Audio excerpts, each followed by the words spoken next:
전에 미처 몰랐습니다. 아담이 에덴 동산에서 하와를 처음 보자마자 충청도 사투리로 어떻게 인사했을까요? 이렇게 인사했대요. 하와이유. 우리 옆에 있는 장로님들께 다 인사 하와이유 다시 한번 할까요?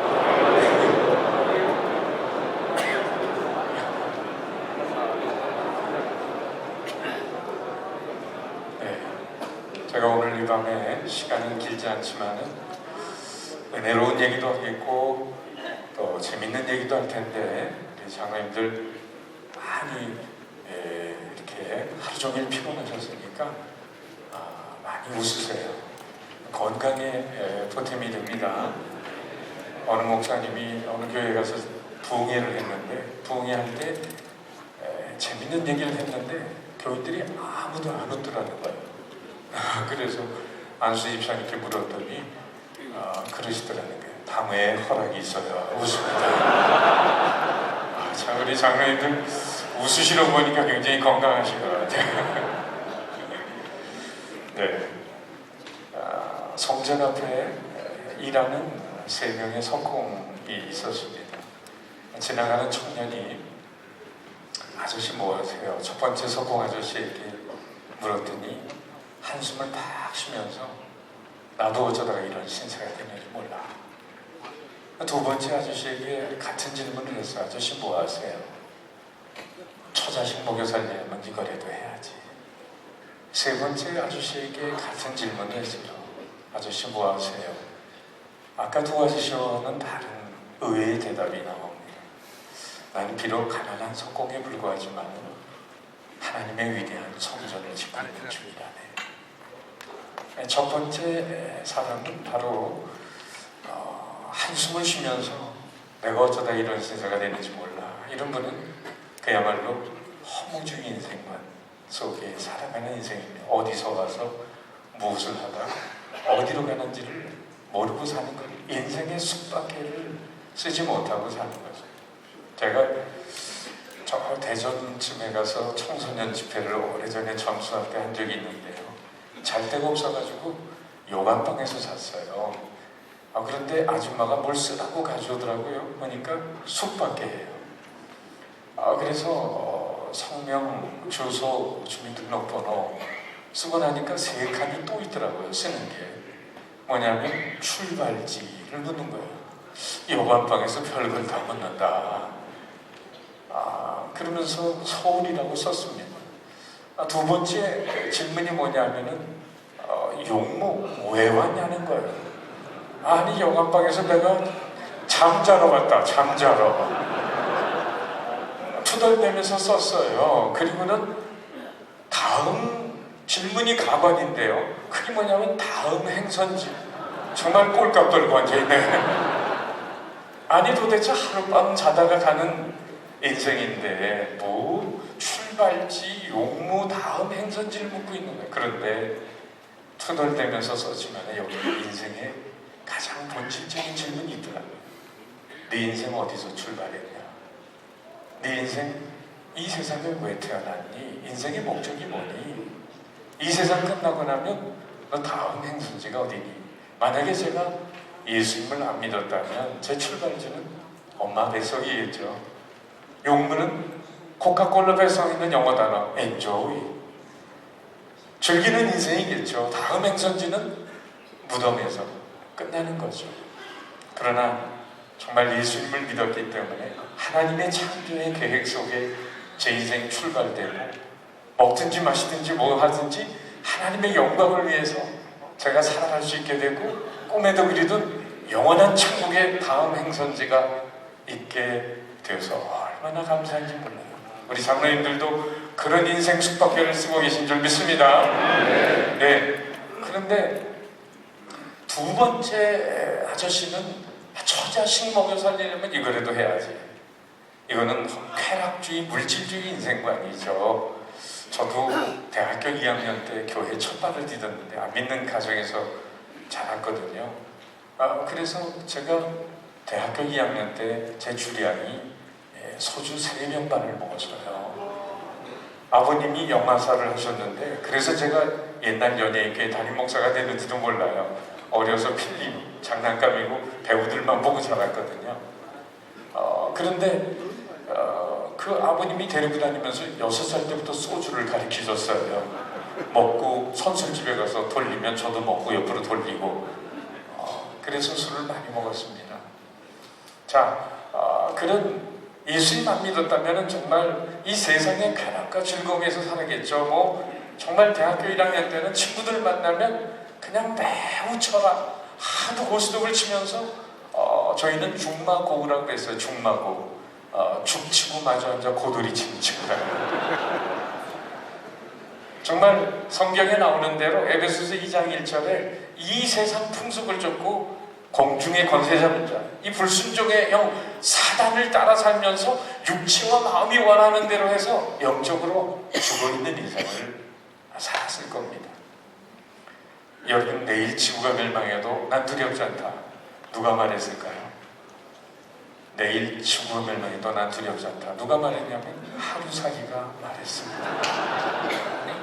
하루살이가 내일이 없어요. 정말 그렇지만은 세 번째 석공 아저씨, 나는 비록 가난한 석공에 불과하지만 하나님의 위대한 성전을 짓고 있는 중이라 신본주의 인생관을 사는 사람을 대표하는 거죠. 천국의 시민권을 가지고 정말 그날을 준비하는 오늘을 사는 사람이죠. 기독교 2000년 역사의 그 순교의 용기는 어디서 나왔겠어요? 바로 부활과 영생의 소망 때문에, 죽음이 끝이 아니라는 것 때문이죠. 나를 믿는 자는 무릇 죽어도 살겠고 살아서 나를 믿는 자는 영원히 죽지 아니하리라. 이 부활 신앙으로 정말 믿음의 사람들은 죽음을 두려워하지 않았어요. 우리가 사는 이 세상 말고 정말 꿈에도 그리는 천국이, 또 다른 세계가 있다는 것을 하나님은 우리가 태어나는 과정에서 이미 다음 생각이 있다는 것을 가르쳐 주셨어요. 누구나 우리는 태어나기 전에 엄마 뱃속에 10달 동안 있었다는 거죠. 근데 태아의 입장에서 보면은 엄마 뱃속이 전부인 줄 알고 사는 거 아니겠어요? 그런데 10달이 되면 엄마 몸 밖으로 밀려 나오면서 엄마와 연결된 생명의 탯줄을 끊는 거예요. 근데 사회 심리학자들의 말에 의하면 그 탯줄이 끊어질 때 아기는 죽었구나 이렇게 생각한다는 거예요. 그런데 사실 죽은 게 아니라 바로 이 땅에 태어나서 우리 8, 90년 건강하면 100세의 인생을 살잖아요.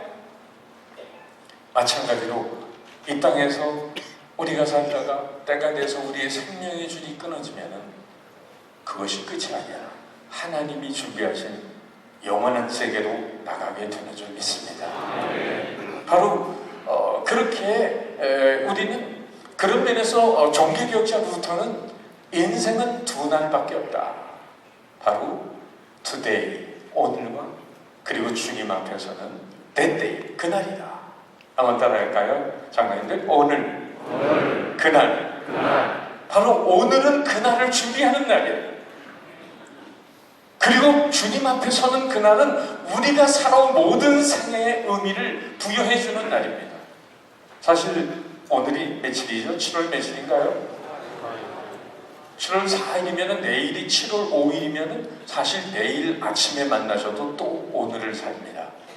그러니까 매일매일 오늘을 살고 우리는 그리고 하나님 앞에서는 그날을 맞이하게 되는 거죠. 그러니까 바로 오늘은 주님 앞에서는 그날을 준비하는 날, 주님 앞에서는 그날은 우리가 살아온 모든 생애의 의미를 부여해주는 날이 된다는 거죠.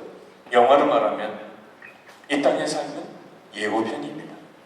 본편은 하늘나라에 있는 거죠. 우리는 그 본편을 위해서 이 땅에서 엄마 뱃속에 10달 동안 있는 것처럼 예고편의 삶을 사는 거예요. 그런데 태아에 있는 동안 만약에 엄마가 약을 잘못 먹는다든지 또 어려운 충격을 받는다면 태아에게 그런 고통이 주어지고 태어나면서 장애를 가질 수 있는 것처럼 우리가 이 땅에 살면서 정말 은혜로운 아주 귀한 생애를 살 필요가 있어요.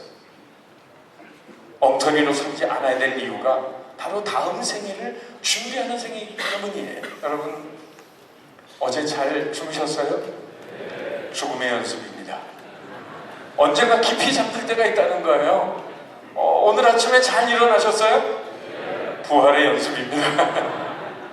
그 모든 잠에서 깨어나는 연습을 하면서 사는 거예요. 그리고 사는 동안 몇 번이나 이사 다니셔서 제가 주민등록 등본 띄워보니까 16번 이사했더라고요. 바로 짐을 들고 광야의 이스라엘 백성들이 40년의 여정을 가는 것처럼 오늘도 이 땅에서 우리가 이삿짐 들고 옮겨가는 것은 여러분 이 세상을 떠나는 연습입니다. 언젠가 우리는 이 세상의 모든 걸 내려놓고 하늘나라에 들어가는 신명이 있다는 거죠. 그리고 주일날 예배당에 우리가 예배드리러 들어오는 것은 바로 천국의 여행 연습, 입성하는 연습인 줄 믿습니다. 바로 우리는 연습의 생애를 살다가 언젠가 본편의 생애로 들어가는 거예요. 그래서 영원히 후회하지 않을 인생을 사는 비결은 뭘까? 이번 우리 수련회 전체 주제 안에도 들어있는 것처럼 고린도전서 10장 31절 우리 한번 같이 읽어볼까요? 화면에도 있고 여러분 책에도 있는데 시작. 먹든지 마시든지 하나님의 영광을 그렇습니다. 그러면 구체적으로 하나님의 영광을 위해서 사는 인생은 뭘까? 제가 만든 인생의 종이가 있는데요. 우리 한번 장로님들 따라해 볼까요? 인생이다. 하나님이 출제하신 시험 문제 정답 쓰는 과정입니다. 우리 학교 다닐 때 뭐 어려서부터 많은 시험들을 보고 오셨잖아요. 그러니까 내가 뭐 열심히 답을 쓰는 게 중요한 게 아니라 그 출제자의 선생님의 의도에 맞는 답을 쓸 때 우리는 좋은 점수를 맞을 수 있는 거죠. 공부 잘하는 애가 중학교 다니는 애가 생각하는 사람은 누구의 작품인가? 공부 잘하는 애가 로댕이라고 쓴 거예요. 그 뒤에 놈이 이걸 잘못 뺏겨가지고 오댕이라고 썼어요. 그 뒤에 놈이 그걸 똑같이 쓰기가 뭐하니까 어묵이라고 썼어요. 그 뒤에 놈이 그걸 또 덴뿌라라고 바꿔놨어요. 고등학교 시험에 신은 죽었다라고 말한 철학자가 누구냐? 공부 잘하는 애가 니체라고 썼어요. 그런데 그 뒤에 놈이 베끼다가 잘못 베껴서 나체라고 썼어요. 그 뒤에 놈이 그걸 영어로 누드라고 썼어요. 그리고 그 뒤에 놈이 그걸 번역해서 알몸이라고 했어요. 졸지에 니체가 알몸이 된 거예요. 이게 인생이 말이죠. 우스운 얘기지만 조금씩 하나님의 의도에서 비껴가면은 나중에 어디 가고 있는지도 몰라요. 바로 그래서 이제 또 비슷한 문제지만은 사오정이라고 엉뚱한 친구 있잖아요. 그 영어 시험 문제에 솔트라고 나왔어요. 솔트. 자신 있게 번역해서 소금이라고 썼는데 선생님이 오더니 꼴밥을 탁 주면서 야 임마 그건 소문자지 이건 대문자야 이 녀석아. 이 대문자로 SALT가 뭐냐? Strategic Armed Limitation Talks라고 전략무기 제한협정의 약자인데 이걸 어떻게 사오정이 알겠어요? 근데 사오정이 웃으면서 이렇게 썼다는 거 아닙니까? 굵은 소금. 자, 제가 장신대에서 예배에 대해서 제가 이제 예배에 대한 연구를 많이 하고 또 책도 쓰고 그랬어요. 그런데 우리 장신대에서 한 3학기를 가르친 적이 있습니다. 중간고사는 리포트로 하고 학기말고사는 성적을 내야 되기 때문에 제가 시험을 보게 됐는데 이 채점할 때 너무 힘들더라고요. 그냥 채점하면서 좀 세 문제를 내고 제가 백지를 주고 한 학기 동안 공부한 거에 대해서 써라. 근데 채점하면서 제가 원하는 답을 쓴 학생들은 채점하면서도 피곤하지가 않죠. 근데 저를 제일 피곤하게 만든 학생이 누구냐? 모르면서 뒷장까지 쓰는 인간들입니다. 엉뚱한 답을 뒷장까지 써놓은 거예요. 얼마나 읽기도 힘듭니까? 그런데 엉뚱한 답을 뒷장까지 써놓은 어느 여학생이 시험지 맨 끝에다가 저를 감동시키는 문장을 하나 써놨어요.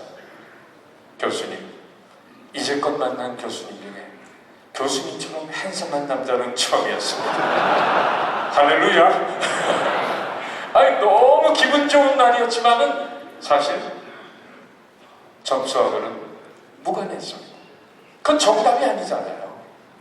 자, 오늘 우리는 하나님이 출제하신 시험 문제에 정답 쓰는 인생을 살아야 될 줄 믿습니다. 우리가 한평생 80년을 살든 90년을 살든 짧은 인생 50년, 60년을 살든 간에 하나님 앞에 가서 내가 너에게 준 인생의 시간 동안 뭐 하다 왔냐고 물으실 텐데, 그때 가서 하나님의 심판대 앞에서 우리의 살아온 생애를 결산하는 시간이 반드시 오거든요. 그럴 때에 우리가 부끄럽지 않은 모습으로 설 수 있는 것이 뭔가? 그러기 위해서는 3S 인생이 있는데, 첫 번째, 얼마나 많은 사람들이 생존을 위해서 삽니까? 서바이벌. 그러나 생존 문제가 어느 정도 해결되면 두 번째, 많은 사람은 성공을 향해서 달려갑니다. 그러나 우리는 성공을 위해서 사는 인생으로 끝나면 안 되고, 바로 또 하나의 S는 뭐냐면 서비스, 봉사와 섬김의 인생을 살아야 합니다. 바로 칼 힐티라고 하는 사람은 내 인생의 최고의 날은 자기에게 주어진 사명을 발견하는 날이다, 그런 얘기를 했어요. 우리는 인생을 살지만 3번 태어나야 됩니다. 육적인 출생, 그리고 예수님 믿고 거듭나는 영적인 출생, 그리고 또 한 번의 출생이 필요한데, 이것이 사명적인 출생입니다. 그래서 장로님이 되셨죠. 또 귀한 일들을 하고 계시죠. 이스라엘의 전설적으로 알려진 이야기가 하나 있어요. 세 그루의 나무가 산에서 저마다 꿈을 가지고 자라고 있었어요. 첫 번째 나무는 나는 이 다음에 임금님 궁궐의 제목이 될 거야, 그런 꿈을 가지고 자랐어요. 두 번째 나무는 나는 범선의 제목이 돼서 세계 일주를 할 거야. 세 번째 나무는 그 산에서 가장 키 큰 나무가 돼가지고 난 보란듯이 세상을 내려다보면서 할 거야. 오랜 세월이 흘렀고 나무꾼에 의해서 많이 자란 나무들은 다 각기 잘려나가서 어디론가 사라졌어요. 임금님 궁궐의 제목이 되기를 원했던 그 나무는 그 뜻을 이루지 못하고 어느 마국간에 말이 밥 먹는 바로 구유가 됐더래요. 그리고 두 번째 나무는 범선의 제목이 되길 원했지만 어느 호수에 고기 잡는 고깃배가 돼가지고 아주 비린내 냄새가 많이 나는 그런 가운데 그 배의 재질이 됐더래요. 세 번째 나무는 가장 키 큰 나무가 되길 원했는데 잘려나가서 그 당시에 가장 극악무도한 죄인이 매달리는 십자가의 형틀이 됐더래요.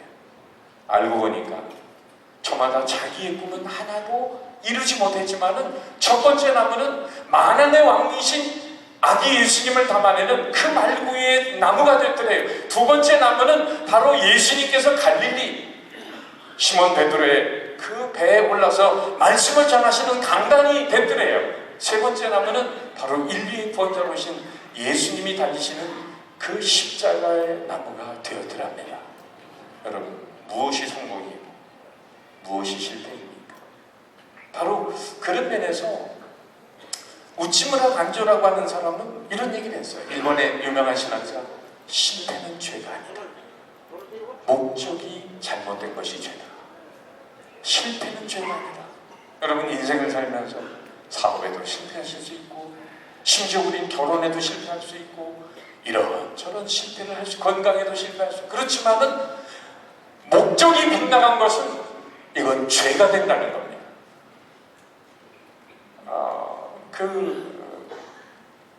엄마 칫솔이 있고 아기 칫솔이 있는데요. 엄마 칫솔이 아기 칫솔이 엄마 칫솔한테 물었대요. 엄마, 나 칫솔 맞아? 엄마, 나 칫솔 맞아? 아, 칫솔 맞지. 그랬더니 아기 칫솔이 그랬대요. 엄마, 나는 왜 사람들 구두에 때만 맡겨?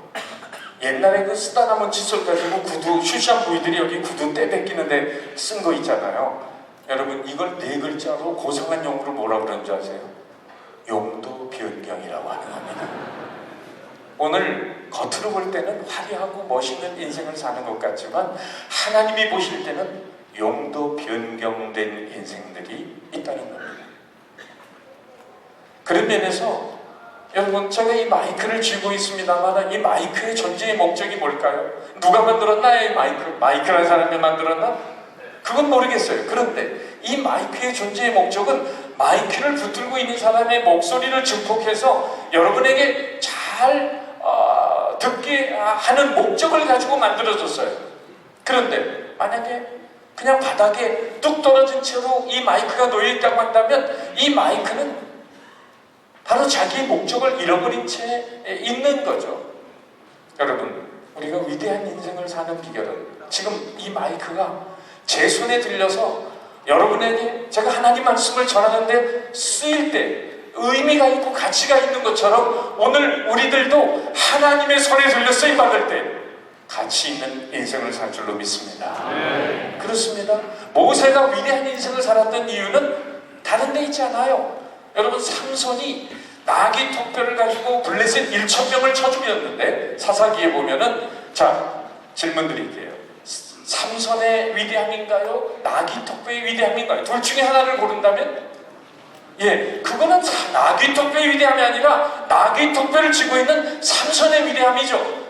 마찬가지로 삼손의 위대함이 아니라 사실은 삼손의 인생을 쥐고 있는 하나님의 위대함인 줄 믿습니다.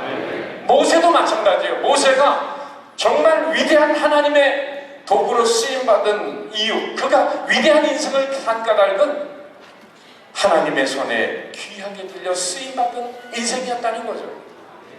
모세가 D.L. 무디가 얘기한 것처럼 40년을 주기로 3단계 인생을 살았어요. 영어로 말씀드려서 죄송합니다만, 첫 번째, I'm somebody. 나는 못 준댔다. 즉 바로의 궁궐에서 입양이 돼서 바로의 공주의 아들로 살아가면서 차기 대권 주자를 바라보며 그는 화려한 애굽의 문물을 배우며 살았습니다. 두 번째, 그런데 자신이 그 히브리인임을 알고 그 동족을 구원하다가 결국은 애굽인을 쳐 죽이고 미디안 광야로 도망가서 두 번째 40년 처갓집에 얹혀 살며 양치는 모세의 두 번째 40년은 영어로 말하면 I'm nobody. 난 아무것도 아니다. 그런데 여기서 인생 끝난 줄 알았어요. 그런데 80세 된 모세에게 양치는 어느 날 출애굽기 3장에 보면 하나님이 불꽃 가운데 나타나십니다. 그리고 말씀하시죠. 모세야 모세야, 내 백성을 인도하라. 바로 I'm God somebody, 하나님 안에서 아무것도 아니라고 고백하는 자를 들어쓰시는 바로 제3의 인생을 살게 되는 것입니다. 여러분, 우리들도 교회 신앙생활을 하면서도 이렇게 1단계, 2단계, 3단계 인생을 살아갈 수 있는 거죠. 첫 번째는 그냥 세상에 화려한 성공주의 인생을 살아가면 신앙은 액세서리가 되고 오히려 하나님의 영광이 아니라 자기 영광을 위해서 살아가는 인생들이 있는 거예요. 남성교회 어느 집사님이 그 바둑에 아주 그냥 몰입하신 분이 작게나 바둑을 두시는데 이분은 어느 날 남성교회 모임에 나와서 기도를 맡았는데 단상에 딱 올라와서 보니까 흰머리는 흰돌, 검은머리는 검은 돌로 보이는 거예요. 아유, 안 되겠다, 정신을 차려야 되겠다. 그리고 기도를 이렇게 끝냈다는 거예요. 예수님의 이름으로 기도합니다. 아다리. 주된 관심이 어디 있는 거죠? 여전도회 회장님 많이 들으신 얘기겠지만은 아파트 투기로 한참 열을 내면서 다니시는 여전도 회장님, 여전도회에 나와가지고 사회를 보면서 이렇게 시작했다는 거예요. 우리 모두 다 같이 찬송가 105동을 부릅시다. 어느 한 주집사님이 사업이 안 돼가지고 로또 복권을 사도 되나 이 담임 목사님한테 물어보려니까 영 좀 마음이 힘들고 그래가지고 성경을 뒤적였는데 성경에 보니까 로또라는 말이 나온다는 거예요. 확신을 가지고 로또 복권을 5장을 샀다는 거 아닙니까? 여러분, 어디 나올까요? 성경에? 창세기 12장 4절. 아브라함이 여호와의 말씀을 쫓아가고 그의 조카 롯도 그와 함께 갔습니다. 성경도 지 맘대로 보는 거죠. 신앙생활을 하지만 신앙은 액세서리가 되고 세상의 성공적인 가치에 몰두하며 살아가는, 신앙을 빌려서 자기의 야망을 성취하고 자기의 영광을 위해서 살아가는 1단계 인생이 있어요. 그런데 두 번째 단계로 살아가는 사람들은 바로 예수님 믿고 진실된 회개 속에 살면서 모든 걸 하나님의 은혜로 소화하고 감사하는 인생을 사는 사람이죠. 여러분 생각해보면 하나님의 은혜가 아닌 줄 없는 줄 믿습니다. 누가 태어나고 싶다고 태어난 사람이 있나요? 누가 자기 머리카락을 스스로 나게 하는 사람이 있나요? 누가 자기 심장을 뛰게 하는 사람이 있나요? 우리의 오장육부 다 마찬가지. 지금 하나님이 애프터 서비스를 하니까 우리가 이렇게 움직이고 건강하게 지내고 있는 거 아니겠어요? 네. 제가 머리부터 발끝까지 창조의 은혜를 어느 날 한번 묵상을 해봤는데 하나님이 이 윗눈썹을 속눈썹은 먼지 들어가지 말라고 만들어 놓으셨는데 이 윗눈썹은 왜 만들어 놨을까? 오랫동안 묵상했습니다. 근데 하나님이 답을 가르쳐 주시는데 여기 위에서 이제 더울 때 이마에서 땀이 흐르잖아요. 이 땀이 흐르다가 만약에 이 윗눈썹이 없어 보세요. 그냥 이 눈으로 들어가면 얼마나 눈이 아리겠어요. 소금기 있는 물이 들어가니까. 하나님이 이걸 다 하시고요. 여기다가 제방공사를 해놓으셨습니다. 땀을 돌려 인도하신 하나님을 찬양합니다. 여러분 콧구멍이 위로 뚫리지 않고 아래로 뚫린 거에 대해서 감사해 보셨어요? 비가 오는 날 내산이 넘치나이다. 얼마나 힘들어요. 제가 우리 집사님들한테 하나님이 손톱을 왜 만드셨을까요? 물었더니 어느 여집사님이 딱 손을 들더니 이렇게 말하는 거예요. 남편 핥히게 하려고. 그게 아니라 물건 집을 때 손끝에 힘이 있어야 되잖아요. 그리고 끝은 다치기 쉽잖아요. 하나님이 세밀한 간섭을 하시면서 손톱 발톱을 심어 놓으셨어요.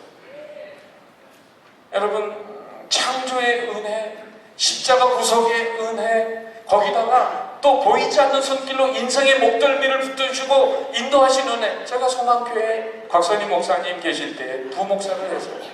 8년 6개월 동안 교육자 생활을 하고 많은 걸 배웠습니다. 거기 부목사 때 어느 집사님, 지금은 은퇴 장로님이 되셨습니다만은 88도로를 타고 저 잠실 고층 아파트에서 압구정동으로 오는데 이분이 주일날 오시다가 깜빡 좋으셨어요. 그다음에 성수대교 앞에 서 있는 차를 받았는데 차는 대파되고 생명에 지장이 없었지만은 여기 자기 핸들에 자기 이마를 부딪혀가지고 여기서부터 여기까지 쉬운 6바늘을 꼬여내고 왔어요. 그리고는 붕대를 칭칭 감고 주일날 와서 복도에서 저를 만나자마자 부드럽게 안고 우시는 거예요. 기적입니다. 하나님이 살려주셨습니다. 기적입니다. 그러면서 그냥 엉엉 우시는데 제가 하나님의 은혜에 감사한다고 하면서 제가 이런 얘기를 드렸어요. 집사님 이렇게 죽을 뻔하다 사는 것도 기적인데요. 더 큰 기적이 있어요. 뭔데요? 우리가 이렇게 죽을 뻔하다 사는 것도 기적이지만 집사님 늘 매주마다 88도로 타고 교회에 오시잖아요. 죽을 뻔하다 사는 것도 기적이지만 더 큰 기적은 무사고로 교회에 오는 건 더 큰 기적입니다.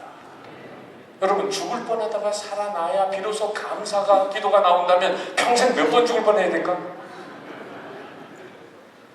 이 모습 이대로가 하나님의 은혜요 기적인 줄 믿으시기 바랍니다. 바로 이 단계 인생은 모든 걸 하나님의 은혜로 소화하며 감사하며 찬송하며 살아가는 인생이죠.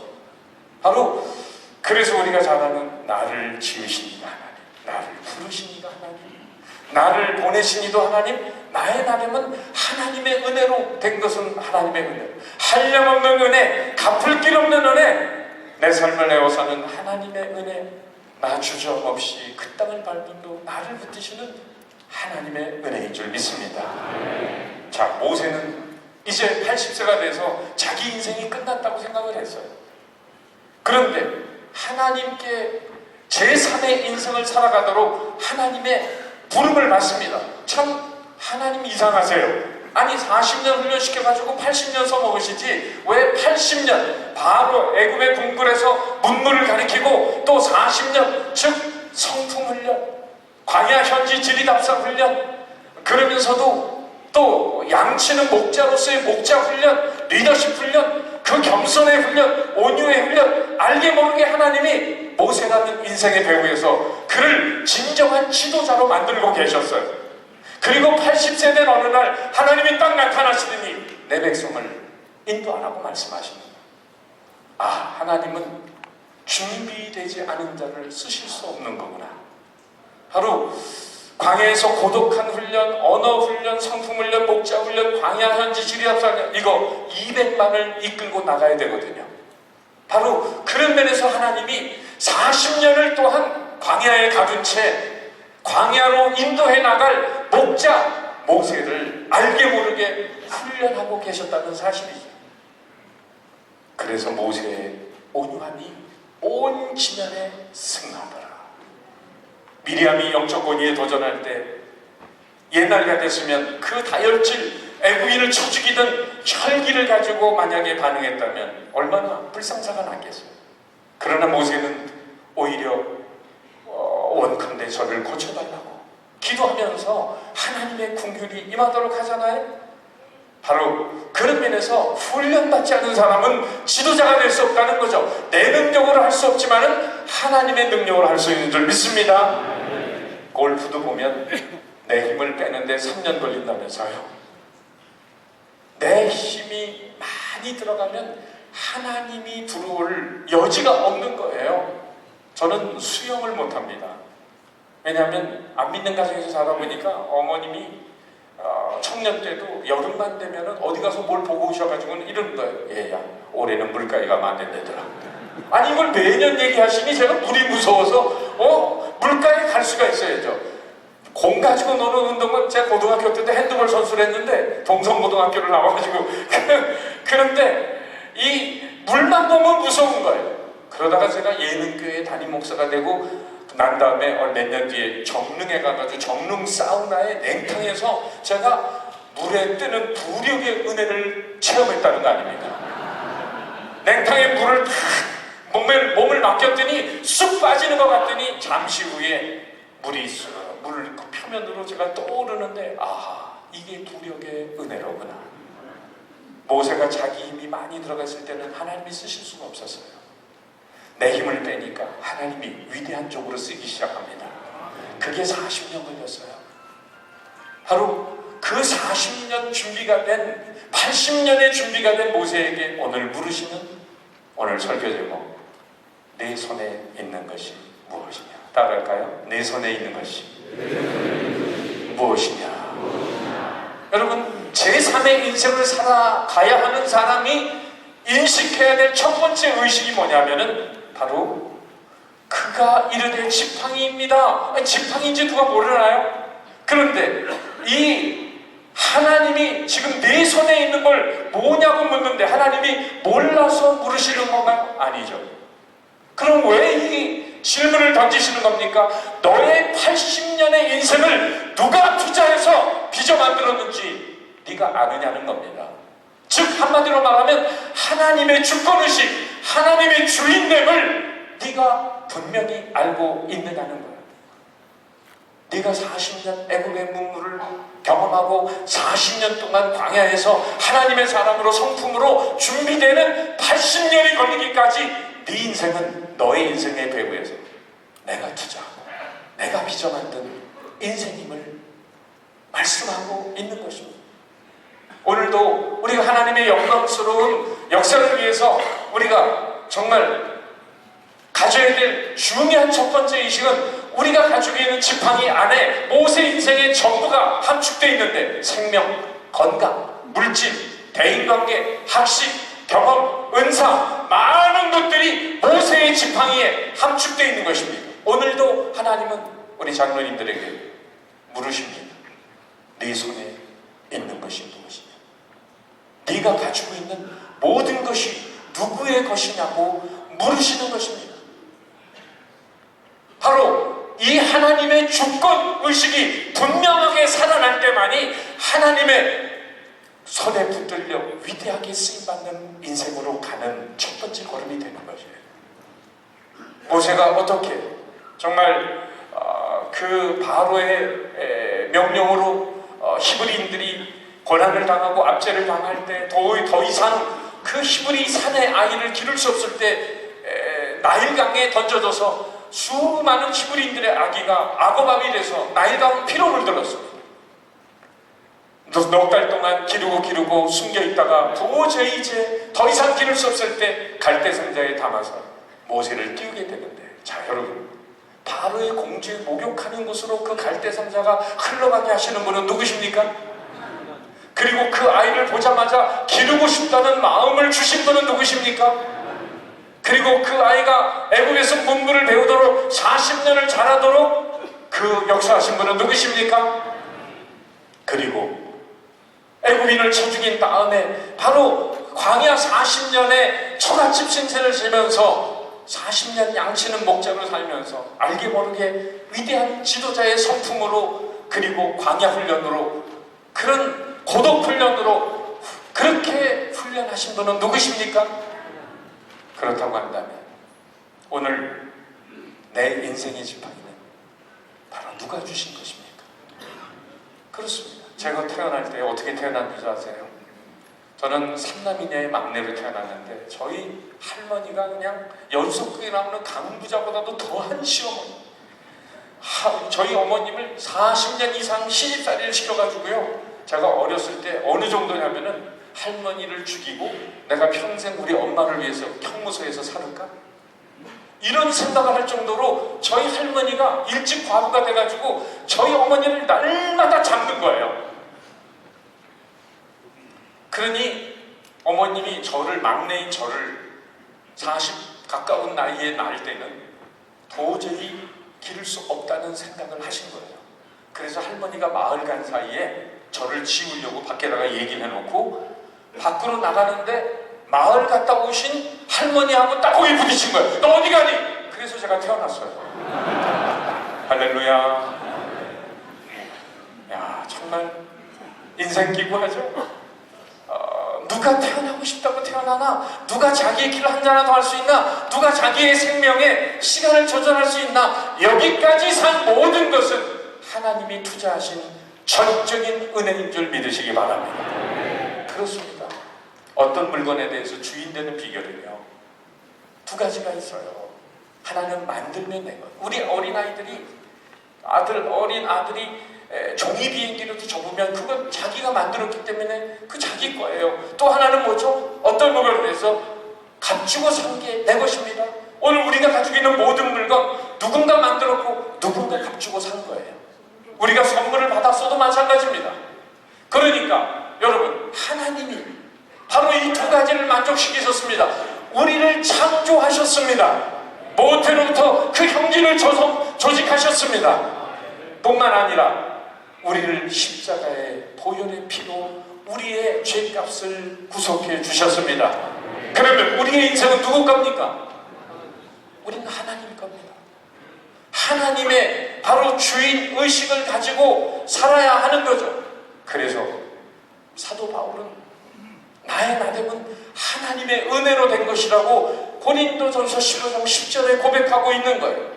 우리가 잘 아는 성경의 이야기처럼 에스더가 이방 땅에서 포로로 잡혀가 있는 상황 속에서 이제 본국으로 돌아갈 수 있는 그런 자유가 주어졌지만은 이방 땅에 남아있는 시간 속에서 일어난 사건이죠.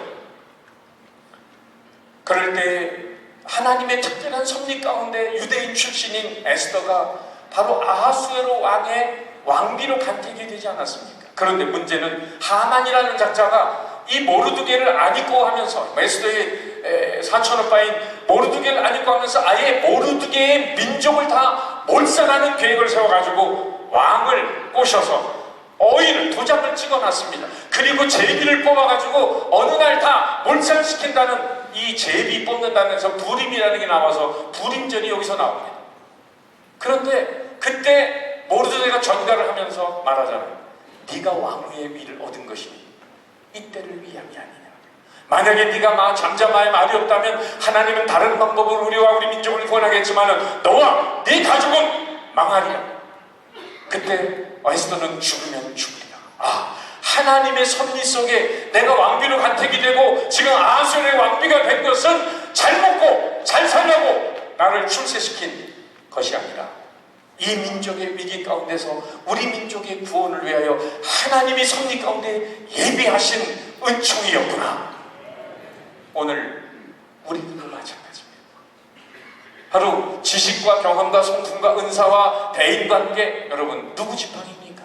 내가 가지고 있는 지팡이, 그건 누구 지팡입니까? 모세가 이제 출애굽기 4장 20절에 보면은 하나님의 소명을 받들고 가족들을 데리고 애굽으로 돌아가는데 성경에 쓰이는 기절 다 같이 한번 우리 읽어봅니다. 화면 보시기 시작.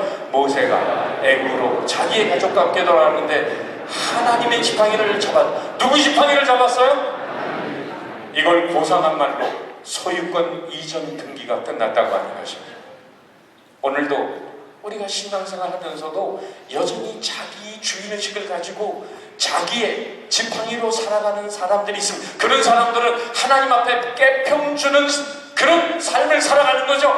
헌신을 한다고 해도 흉내만 내는 거죠.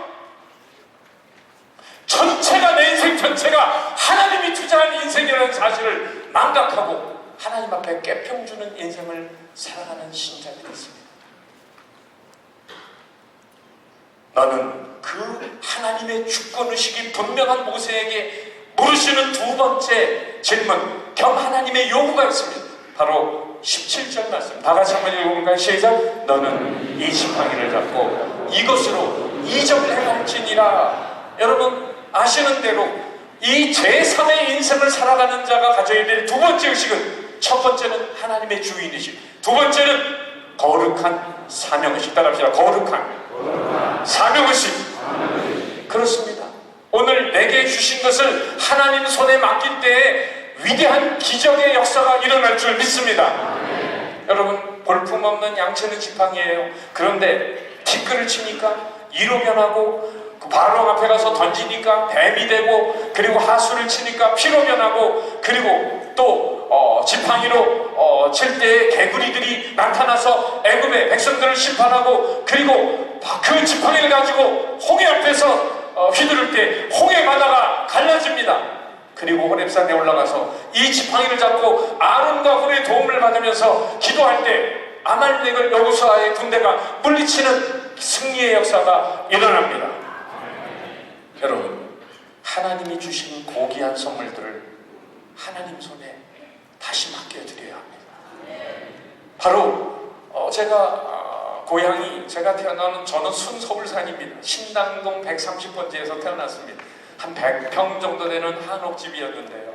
아버님이 집에서 영화 살았기 때문에 집이 좀 컸어요. 그런데 마당 한가운데에 펌프가 있었어요. 펌프 잘 아시잖아요. 이 친구하고 둘이서 어려서 학교 가기도 전에 이 철모 안에 있는 하이바를 가지고 물을 떠가지고 펌프에다 집어넣고, 또 친구는 찌면은 나는 집어넣고, 또 내가 찌면 친구가 물을 넣고, 그러면서 저 밑에 있는 지하수가 끌어올라오는 그런 것을 재밌게 지냈습니다. 여러분 하나님은 우리의 기적의 펌프이신 줄 믿습니다. 바로 오병이의 기적이 뭘 말합니까? 5,000명이 벳세다 광야에 있는데 먹을 것이 없어요. 예수님이 물으셨습니다. 너희 중에 가진 것이 무엇이냐? 아무도 나타나지 않았습니다. 사실 저는요, 그 오병이어 기적의 이야기가 사복음서에 다 나오는데, 바로 진짜 5,000명이면, 남자 숫자로만 5,000명이면 거기에 남녀노소를 포함하면 2만 명은 됐을 거라 생각되는데, 여러분 생각해 보세요. 상식적으로 정말 먹을 거 싸온 애가 개밖에 없을까요? 5,000명이라고 생각할 때도 다 개나리 본쯤에 싸왔는데 세상 말로 꼽을 쳐둔 겁니다. 안 꺼낸 거예요. 안 내놓은 거예요. 그런데 이 가난한 집의 어린아이, 이 아이는 가정교육이 잘 됐어요. 얘야, 언제든지 네가 먹을 것도 누군가 필요하다고 하면 기꺼이 너의 것을 들여서 다른 사람을 도와라. 바로 이런 가정교육이 된 아이였어요. 그 생선이 저 부자들이 먹는 생선이 아니라 옵사리온이라는 생선은, 이거는 물고기를 그 바닷가에서 버려가지고 가난한 사람들이 주워가라고 하는 생선이거든요. 그렇기 때문에 이 아이는 가난한 집의 아이입니다. 그럼에도 불구하고 주님이 필요하신다고 할 때 그 보리떡 5개 물고기 2마리를 주님 손에 안드레를 거쳐서 올려드리는데, 여러분 그것이 5,000명이 먹고도 12광주리가 남는 기적이 일어납니다. 할렐루야. 제가 궁금한 게 뭔지 아세요? 그 12광주리 누가 가져갔나? 제가 예수님이라면 그 기적의 실마리를 제공한 어린아이에게 보너스로 선물로 줬을 것 같아요. 오늘 정말 여러분 간단한 한 스푼을 하면은 내 것이 1입니다. 그런데 하나님의 능력을 제 성에 비유해서 1조라고 하면 여러분 1 곱하기 1조는 얼마일까요? 1조가 됩니다. 내 것이 하나만 주님 손에 올려들어도 하나님의 능력과 곱하면은 어마어마한 기적이 산 가운데 일어나는 거예요. 그런데 내가 하나님 앞에 드리는 게 없어요. 아무리 하나님의 능력이 크시더라도 0 곱하기 1조는 얼마입니까? 그렇습니다. 기적은 없습니다. 바로 그런 면에서 독일에 있었던 이야기 한 가지를 해드리면은, 독일에 우리나라처럼 일제에 항거했던 애국 지사들처럼 독일에 항거했던 사람들을 레지스탕스 대원들이라고 하잖아요. 그 불란서 애국 지사들 가운데 2명이 독일군에게 붙잡혀서 총살을 당하기 직전입니다. 그런데 불란서 사람 하나가 또 잡혀왔어요. 질질 끌려서 잡혀오면서 뭐라고 독일군에게 싹싹 빌면서 이렇게 말하는 거예요. 전 아무 짓도 안 했습니다. 전 아무 짓도 안 했습니다. 전 아무 짓도 안 했습니다. 전 아무 짓도 안 했습니다. 살려만 주세요. 그때 나라와 민족을 위해서 싸우다가 장렬한 전사를 하게 되는 2명의 기둥에 묶여있는 레지스탕스 대원 중에 한 사람이 이렇게 말합니다. 자기 동족을 향해서. 넌 그렇기 때문에 죽어야 돼! 넌 그렇기 때문에 죽어야 돼! 나라와 민족을 위해서 헌신을 하고 싸우다가 장렬하게 사형을 당하는, 총살형을 당하는 사람이 있는데 난 아무 짓도 안 했습니다. 여러분, 하나님의 나라와 영광을 위해서 헌신적으로 살고 위대한 하늘나라의 상급을 바라보는 분들이 있는데, 이 땅에 사는 동안 난 주님을 위해서 한 게 없습니다. 나중에 가서 우리는 어떤 주님 앞에서 평가를 받으시겠습니까? 부둣가에 이제 거의 시간이 돼서 이제 말씀을 마쳐가야 됩니다. 부둣가에 어떤 소년이 열심히 장난을 치며 놀고 있는데 세찬 파도에 의해서 이 아이가 휩쓸려가지고 바다에 빠졌어요. 그런데 낯선 아저씨가 지나가다가 혼자 어린아이가 물에 빠져가지고 허덕이는 모습을 보면서 몸을 날려가지고 그 바다에 들어갑니다. 그리고는 천신만고부터 그 아이를 건져가지고 나왔지만 아이는 기절해 있어요. 병원에 가서 몇 시간 동안 기다립니다. 연고를 모르기 때문에 이 아이가 깨어날 때까지 낯선 아저씨가 그 아이의 손을 붙들고 병원에서 기다리는데 이 아이가 눈을 떴어요. 몇 시간 만에. 그러더니 아이가 이렇게 말하는 거예요. 아저씨가 저를 살려주셨죠. 아저씨가 저를 살려주셨죠. 근데 아저씨가 나를 살리다가 죽을 수도 있는데 왜 위험을 무릅쓰고 저를 살려주셨어요? 그때 이 아저씨가 이렇게 말했어요. 얘야, 내가 생명 걸고 너를 구할 만큼 네가 가치가 있는 인생임을 앞으로 살아가면서 나한테 좀 보여줄래? 내가 목숨 걸고 너를 구할 만한 가치가 있는 인생이라는 것을 네가 앞으로 살아가면서 나한테 보여줄래? 여러분, 이 음성이 누구의 음성일까요? 십자가에 달려있는 우리 주님의 음성입니다. 내가 목숨 걸고 너를 구할 만큼 네가 살아가면서 가치 있는 인생인 것을 나한테 보여줄래? 이것이 십자가에 달려서 우리를 향해 소원하시는 주님의 질문인 거예요. 여러분, 그 남자분들이 군대 가면은 군대 갔다 온 얘기 남자들이 좀 하잖아요. 우리 여성들은 좀 싫어하지만은 우리 장로님들은 뭐 군대 갔다 오신 분들이 많을 테니까 이 남자들 모여가지고 이제 군대 얘기가 나오면은 그냥 좀 기어 들어가는 사람은 군대를 안 갔다 왔다든지 방위로 갔다 왔다든지. 근데 이제 뭐 거기서 이제 철책선에 38선 저 철책선 땅굴 뭐 이런 데서 GOP 들어가서 고생을 했다고 하는 이런 사람이 나오면 이제 장례가 좀 조용해지는 거예요. 그러다가 이 사람이 나타나면 모든 남자들을 다 평정합니다. 누군지 아세요? 나는 월남전 맹호부대 출신이야. 제가 이 얘기를 왜 할까요? 남자들 세계에서 군대의 자랑은 누가 편하게 지내느냐가 아니라 누가 고생을 많이 했느냐 아닙니까? 하늘나라에 가서 자랑은요, 이 땅에서 누가 편하게 지내다 왔느냐가 아니라 누가 주님을 위해서 고생을 많이 했느냐 아닙니까? 그때 우리 주님이 두 가지 반응이 있을 텐데, 우리가 천국문에 도착했을 때 이런 반응이 있을 겁니다. 퉁명스러운 반응이죠. 왔냐? 들어가 이 자식아. 왔어? 들어갔나?